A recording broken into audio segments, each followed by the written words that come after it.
Hi, and welcome to the Enbridge Ride to Conquer Cancer. I'm Paul Alofs, the President and CEO of the Princess Margaret Hospital Foundation. We are so delighted to welcome you to this incredible event that supports the Princess Margaret Cancer Center and the Campbell Family Institute. Over the years, we have raised in excess of $80 million to support the epic impact of our 1,000 research staff at the Princess Margaret. We're bringing personalized cancer medicine to Toronto, to Ontario, to Canada, and to the world. When you support the Enbridge Ride to Conquer Cancer, you're supporting one of the world's top 5 cancer research centers, and we are having epic impact. Welcome to the Enbridge Ride to Conquer Cancer safety and event video. The first thing you need to know is that the Enbridge Ride to Conquer Cancer is a ride, not a competitive race. We're here to conquer cancer, not each other. Safety is always our number one concern. So please, at all times when you're on the road, remember this. Stay alert, stay alive. Hey, I can hear you snoring back there. Wake up. I just said stay alert, stay alive. Let's start off with the important event information that you need to know. If you're viewing this video before the date flashing on your screen, then you'll receive your check-in kit in the mail. If you're viewing this video after the date flashing on your screen, you can pick up your packet at bike drop-off on Friday or on Saturday a.m. The kit contains your bike plate, your bike number, and wristband. Your wristband is your ride passport. It has your name, your rider number, and our emergency hotline number on it. You must wear it for the entire duration of the event. There will be an optional bike drop-off on the Friday before the ride. It's optional, but think about it. Do you really want to haul your bike, gear, and luggage through a crowd of hundreds on the morning of the event? Hardly. I didn't think you would. There's already enough to take care of that morning. So do yourself and everybody around you a favor. Drop off your bike on Friday night. You won't be sorry. On Saturday morning, arrive early. Don't wait to the last possible second to get here. We've got thousands of people participating, and we don't want to start without you. When you arrive to the start location, the first thing you should do is drop off your gear at any gear truck. If you didn't receive your check-in kit in the mail, then go to the check-in area to pick it up. You can also drop off any last-minute donations while you're there. Also, on Saturday morning, faster riders should move to the front of the pack near the stage before the riders take off.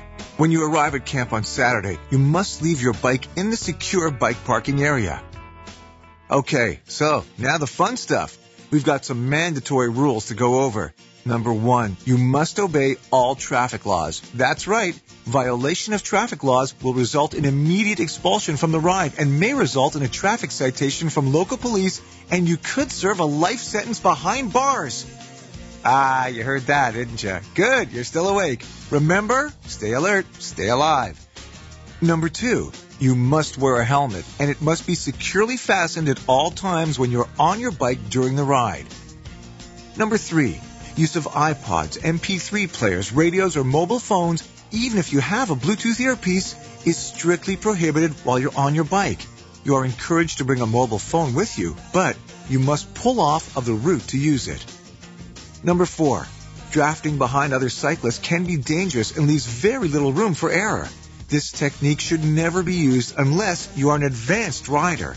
Now, I understand that some of you may think that you're an advanced rider, but when I say advanced, I really do mean advanced. It is also strictly forbidden, no matter who you are, in high-traffic areas or on roads with frequent intersections. We don't want any serious accidents. Number 5. Passing other cyclists on the right is extremely dangerous and therefore strictly prohibited.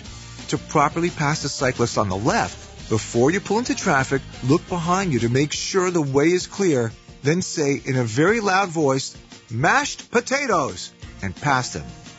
Don't say that. I'm still checking to see if you're listening.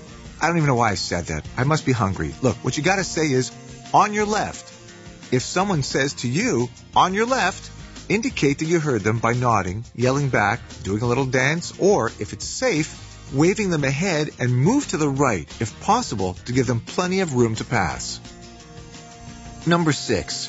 You must openly display your rider number at all times. Riders are required to zip tie your rider number so that it is visible from both sides. Please take special care to not put the zip ties over your brake cables. You will also be provided a nameplate and zip ties to attach these to your bike. Number 7. Always follow the directions of local authorities and ride officials. Our ride officials are trained to make the event as safe and enjoyable as possible, so please cooperate with them. Number 8. There is no smoking allowed in the tents or anywhere at the Ride to Conquer Cancer venues. No open flames are allowed in or near tents either. Here are some important safety tips to remember. Go at your own pace. This is a ride, not a race. Think cooperative, not competitive. Avoid involved conversations while riding. When you're talking, you're not alert, so you're not safe. Please keep lengthy chats to a minimum. Pulling off the road. If you have to stop for any reason, always signal first and move completely off of the road. When conditions permit, yield to traffic and re-enter the ride safely. Be predictable. In a group, your actions affect those around you, and you need to be much more alert when riding with thousands of other riders. Saturday morning, we leave the start together. We will have closed roads for a few kilometers. Faster riders should position themselves to the front of the ride. Slower riders are asked to move to the right side to allow other riders to pass them. Again, ride at your own pace and allow others to ride at theirs. Always ride in a straight line and at a constant speed. If you need to turn or slow down, always alert other riders with hand signals long before you do it. Make sure to leave space between you and other cyclists when riding in a crowd, particularly at hills. You should always be at least one bicycle length behind the rider in front of you, especially at the beginning of the day when everyone is in a pack and still getting their sea legs. This will give you time to react to the riders around you. To let a passing support vehicle know everything is okay, use a thumbs up signal and keep your thumb up as the vehicle goes by so it is visible in the driver's rear view mirror. If you need help or assistance, pull off to the side of the road and give a thumbs down signal, or raise your arms and cross them above your head. Make sure you always watch out for road hazards such as potholes, gravel, or broken glass. Be courteous and call or point out these hazards to the cyclist behind you. Clip in safely. The most common place to have to use your toe clips or clipless pedals is at an intersection. If your feet don't immediately clip in, ride through the intersection and then clip in once you've made it across. Always be cautious when riding across railroad tracks. Cross at 90 degrees and coast across. If you turn or brake, your tires may slip into the tracks and cause you to fall. In the event of rain, the ride continues. Please be prepared with whatever wet or cold weather gear you might need. Also, take extra care while you ride. Rain decreases your bike's ability to slow and brake, so accidents happen more often. Downhill riding requires every ounce of your focus. Make sure both hands are on your brakes at all times and ready to pull them both on an instant's notice. If you only use your front brakes, you could flip over the handlebars, and this isn't bike-nastics. Never stop in areas where the shoulders narrow or where there is no designated turnout, and never cross the road to stop. If there is an emergency, call 911 first, then call the hotline number on your wristband and alert us. If you do not have a phone, then either wait for an official event vehicle, stop a car, or stop another participant and ask them to alert the next pit stop as quickly as possible. There will be a rider safety team on the event made up of fellow riders that are dedicated to help keeping you safe. They will be identified by fluorescent green helmet skins. At times during the ride, you'll pass enthusiastic spectators who want to congratulate you. Let them cheer you on, but please never put out your hand to high-five them or ask someone for their phone number. That's why Craigslist has a missed connection section. This is incredibly dangerous to you and to them. In addition to your safety, your health is an important priority. Follow these guidelines and you'll be able to prevent typical health problems that come with this type of athletic event. Hydration.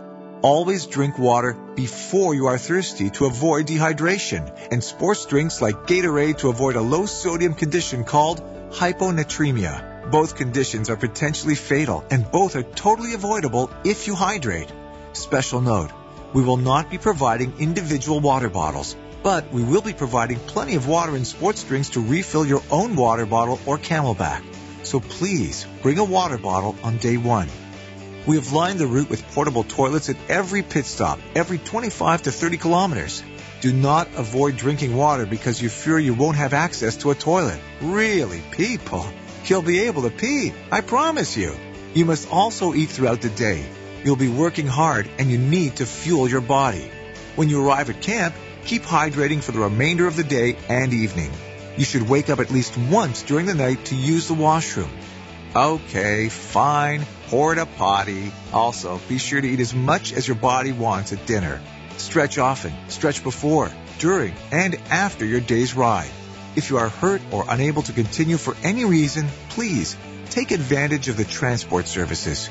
It's more important that you stay healthy and avoid injury than hurt yourself trying to ride every kilometer. There is no shame whatsoever in riding into camp on a sweet vehicle. You did your best. Finally, a note about treatment versus prevention. Our medical crew, EMS, and local hospitals are standing by if you have a problem. But many problems you might encounter can be prevented by you. Listen to your body and monitor how you feel. Continually check yourself and those around you. And don't forget to hydrate. After your first day on the road, you'll arrive at camp where you'll enjoy dinner, entertainment, and a good night's rest. Here are a few things you need to know to make camp the fun, restful experience it needs to be. When you finally make your way to your tent for the night, be courteous by being as quiet as possible. Everyone needs a good night's rest. Crew and staff members have been assigned overnight security and dispatch duties. If you need assistance during the night, please look for one of the roaming security guards or head to the medical tent. If you ever need to locate staff or crew while at camp, staff are in black shirts with the word staff printed clearly, and crew members wear shirts with crew printed clearly.